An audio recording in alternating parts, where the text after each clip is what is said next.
Isang umaga, merong nag-comment sa akin. Ang sabi niya, Kuya Dugs, pwede mo ba bilangin yung mga stop toy na binili mo kay Kappa Girl? Pag nagawa mo yon, kamukha mo si Daniel Padilla. Dahil mabait akong tito at honor naman si Kappa Girl. Kaya naman tara, bilangin natin. Eto nga, tumasok na ako ng kwarto. Lahat kasi na stop toy ni Kappa Girl ay nakalagay dito sa kama. Kaya naman tuwing matutulog kami, siya lang ang nakahiga sa kama at ako naman isa sa head. Dahil nga sa sobrang dami ng stop toy niya, siya na lang ang kasya sa kama. At para mabilang ko na maayos ang mga stop toys, inalis at binaba ko na sila sa kama isa-isa. At grabe sa wakas, naramdaman ko ulit humiga ng kama. Nakakamiss humiga ng kama. O siya, tara, bilangin na nga natin. Una nga pala itong capybara na sobrang laki. 1. Next itong giant Hello Kitty na stop toy. 2. Next itong big capybara na color yellow. 3. Next naman itong strawberry na capybara. 4. Sunod naman itong capybara hand warmer. 5. Sunod naman itong maliit na capybara stop toy na bracelet. 6. Next naman itong capybara pillow na stop toy. Pang 7. Sunod naman itong bear pillow na stop toy din. Ayan, ito pang 8. Ito nga pala pinaka-latest cat pillow na stop toy. Ayan, pang 9. Favorite ni Kappa Girl, cinnamon roll na pillow. Pang number 10. Next ay giant cinnamon roll stop toy. Pang 11. Mini cinnamon roll stop toy. 12. Next naman itong cinnamon roll bouquet stop toy. Pang 13, eto naman cinnamon roll happy birthday singing stop toy. Eto pang 14, sunod naman regalo niya sa akin ng Pikachu pillow stop toy. Pang 15, next naman itong rabbit strawberry na stop toy. Pang sweet 16, eto sobrang cute pusa siya na parang keychain na stop toy din. Pang number 17,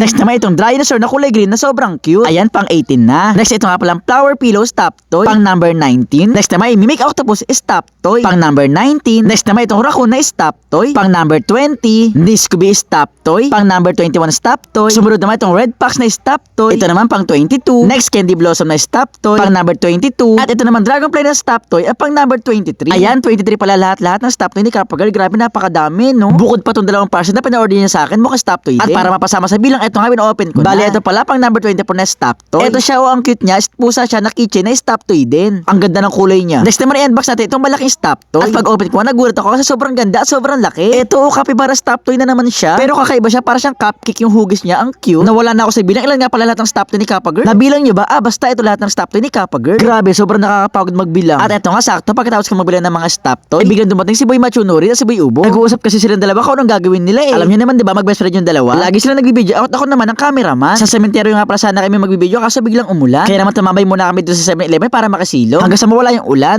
Buti na lang maya-maya din, lumiwanag na at wala na ang ulan. Inabot na nga sa akin ni Boy Machunori yung cellphone niya na iPhone 18 Pro Max. Ito pala kasi ginagamit niyang pa-video. Grabe, napakalinaw. At ito nga, nag-start na ako mag-video sa kanila. Tinuturuan pala ako dito ni Boy Machunori paano yung mga tamang angle para maganda kalabasan ng video. Ayun nga, pinapanood nila yung video na kinunan ko sa kanilang dalawa. Okay naman daw ang pagkuha ko, maganda naman at maayos. Pero practice pa lang niya, kaya magte-take 2 pa kami na isang video. Ito nga, inabot ulit sa akin ni Boy Machunori yung cellphone niya. Grabe naman talaga, napakalinaw ng iPhone. Sana all naka-iPhone. Ito na nga pala yung last take ko sa kanila. Grabe, papasa mga best actor tomato dahil wala man lang cut. Sobrang gagaling kasi nila umacting eh. Ito nga, pinapanood ulit ni Boy Machunori pagkuha ko sa kanila ng video. Sobrang nakakatawang video nga pala yung ginawa nila. Sabi ni Boy Machunori, approve daw ang pag-video ko. At okay na. So yun lang. Thanks for watching. Bye-bye!